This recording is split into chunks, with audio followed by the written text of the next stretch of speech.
अभी अब आपने समाचारों में ये बात सुनी होगी कि भोपाल नगरी में जो मध्य प्रदेश राज्य में आता है, वहाँ पे एक बहुत बड़ा सम्मेलन होने जा रहा है। अभी सम्मेलन ये तो अपना हिंदी या संस्कृत शब्द है, उसको कहेंगे हम लोग। उनका जमावड़ा है जिसको इज्तिमा बोलते हैं मुसलमानों का। तो विश्व भर के सब मुसलमान वहाँ पे उपस्थित होने वाले हैं। उसमें सहभागी होने के लिए उनको शायद शिक्षा दीक्षा दी जाएगी और क्या करने का है, उनका कर्तव्य क्या निभाने का है, और जो इस प्रकार से पहले से ही वो कर्तव्य निभाते थे वो ऐसा ही कर्तव्य आगे करके अधिक निष्ठा से करने का, पालन करने का शायद उनको एक प्रशिक्षण दिया जाएगा, बौद्धिक, शारीरिक या और कुछ। ये मात्र सम्मेलन नहीं है। सम्मेलन के लिए लोग आ जाते हैं, भाषण सुनते हैं, चले जाते हैं, ऐसी तो इसमें कोई बात नहीं है। ये भिन्न भिन्न प्रकार के 44 मुस्लिम देशों में से यहाँ पे आ रहे हैं। और वास्तव में देखा जाए तो इस्लाम की दृष्टि से हम लोग अगर देखें तो ये दारुल हरम है, क्योंकि वो दारुल इस्लाम नहीं है, क्योंकि दारुल इस्लाम यानी कि इस्लामी मुल्क रहता है। तो उस मुल्क पे वो सम्मेलन करने के बजाय जो दारुल इस्लाम नहीं है, ऐसे देश में सम्मेलन क्यों कर रहे हैं, ये मूलभूत प्रश्न है। 44 देशों का जो प्रतिनिधि यहाँ पे आ रहे हैं, वो लगभग उनकी संख्या जो बताई गई है वो 12 लाख है। 12 लाख जो बताई गई है, केंद्र शासन ने अर्थात उनको सम्मति पत्र प्रदान कर दिया है। केंद्र सरकार तो बहुत अत्यंत शीघ्र गति से उनको ये ऐसा सब जो रहता है वो प्रदान कर देती है, अधिक कुछ दे देती है, क्योंकि सबका साथ सबका विश्वास ऐसा उनका निश्चित रूप से विचार है। बहुत अच्छा सुविचार है। तो अभी ये 12 लाख संख्या जो बता रहे हैं, ये 12 लाख होगी या नहीं होगी, उसकी जांच करने की कोई सुविधा तो उनके पास है ही नहीं। कहाँ पर जांच करेंगे? अगर एक किसी को हाथ लगाया तो इतना हल्ला उल्ला हो जाएगा कि वो हाय तौबा करके पूरे जो एयरपोर्ट अथॉरिटी है या ये है जिस साधन से वो आ रहे हैं वहाँ की व्यवस्था को चरमरा डालेंगे। ऐसी तो परिस्थिति है। यहाँ पे हमने देखा था कि सीएए को लेकर के जो आंदोलन खड़ा किया था, उसमें उनकी महिलाएं भी सहभागी थी। शाहीन बाग को उन्होंने पूर्ण रूप से हड़प कर लिया था और 1.5 साल तक उसको कब्जे में कर लिया था। शासन कुछ भी नहीं कर सका, केंद्र शासन मूकदर्शी बन गया। तो ऐसा अगर अपना इतिहास है, तो अगर ये चलते 12 लाख जो है वो अगर 12 लाख संख्या नहीं रहेगी, निश्चित है ये अगर 1 करोड़ होगी, 1.5 करोड़ होगी, तो वो लोग अपने आप इसमें घुस जाएंगे अपनी लोक संख्या में। तो आगे करके क्या करने वाले हैं, ये ऐसे भिन्न भिन्न देशों से आए हुए लोगों का कुछ समस्या खड़े करने का निश्चित ही इरादा लेकर के आए होंगे। तो उसमें जिहादी भी हो सकते हैं, आतंकी भी हो सकते हैं। उनकी जाँच कैसे करेंगे?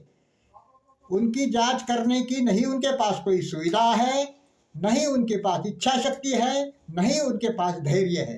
धैर्य, इच्छा शक्ति और सुविधा, इन तीनों भावों का अभाव केंद्र शासन में भी है, राज्य शासन में भी है। ये केवल अभाव की परिस्थिति जो है वो उत्तर प्रदेश में दिखाई नहीं देती और आसाम में दिखाई नहीं देती और थोड़ी बहुत जो है महाराष्ट्र में दिखाई नहीं देती। परंतु और उत्तराखंड के जो मुख्यमंत्री है धामी, उनके यहाँ पे दिखाई नहीं देती। बाकी सभी राज्यों में ऐसी परिस्थिति है कि उनके पास नहीं धैर्य है, नहीं सुविधा है, नहीं इच्छा शक्ति है। और इन तीनों गुणों के अभाव के कारण, इन तीनों अवगुणों के कारण जो केंद्र शासन है वो पहली जो बात समस्याएं थी वो कुछ भी सुलझा नहीं पाई। और हिंदू समाज के लिए, हिंदू हित के लिए कुछ किया जाए, कुछ ठोस किया जाए, ऐसा तो उन्होंने कुछ भी नहीं किया। और ऊपर से ये संकट भरे जो क्षण जा रहे हैं, ऊपर भरे संकट के बादल जो मंडरा रहे हैं, उनको छाटने के लिए, उनसे दूर करने के लिए कोई योजना भी उनके पास नहीं है। तो इस इज्तिमा के पश्चात निश्चित रहे कि देश में कुछ न कुछ तो महाभयानक होने वाला है। ये सभी को आशंका है, ये कोई भविष्यवाणी नहीं है। ये इतिहास जो जिसको इतिहास का अभ्यास है, जो इतिहास का अभ्यास करने वाले लोग हैं, वो जानते हैं कि ऐसे सम्मेलनों के बाद क्या होता है और उनके ऐसे सम्मेलन जहाँ जहाँ भी होंगे वहाँ पे उनके होने के पश्चात क्या क्या किया गया उनके द्वारा। तो यहाँ ऐसा भी कुछ नहीं हुआ तो भगवान ही बचाए। राम भरोसे ही हमको अभी जीना है। जब तक ये आदरणीय योगी जी प्रधानमंत्री नहीं होते, तब तक हमारा जीवन जो है, हमारा सब हिंदू समाज का जो जीवन है वो राम भरोसे है। श्री राम जी हमारी रक्षा करे, ऐसा हम कह सकते हैं।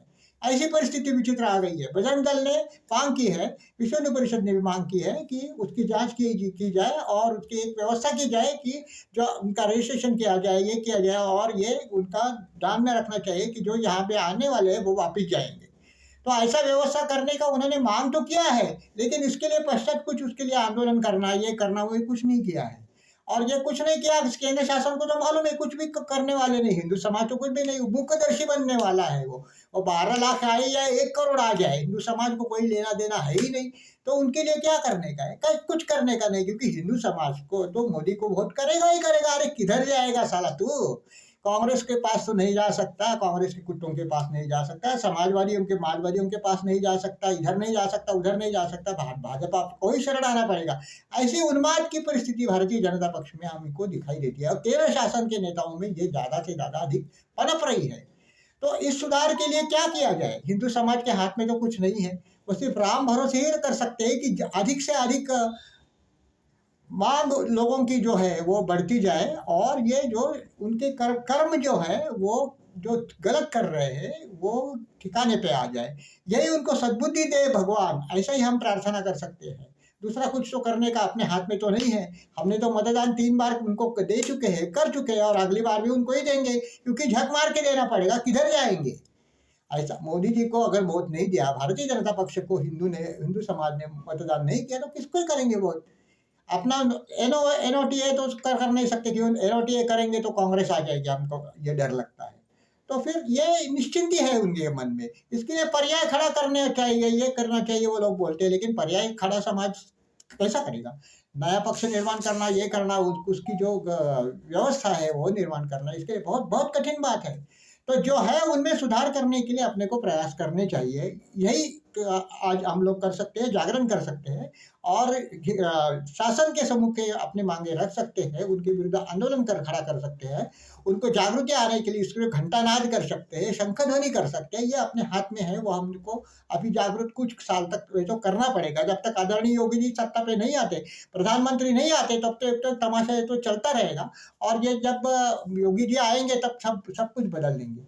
लेकिन ऐसे तो योगी जी आने वाले नहीं है, ये परिस्थिति जो है वो उनको बुला रही है, और एक ना एक दिन तो योगी जी को आना ही पड़ेगा, ऐसा हमको लगता है। और ये विश्वास के साथ ही हर एक को, हिंदू को कुछ ना कुछ तो अपना समर्पण इस यज्ञ में देना पड़ेगा। ऐसी तो परिस्थिति अभी निकल के सामने आ गई है।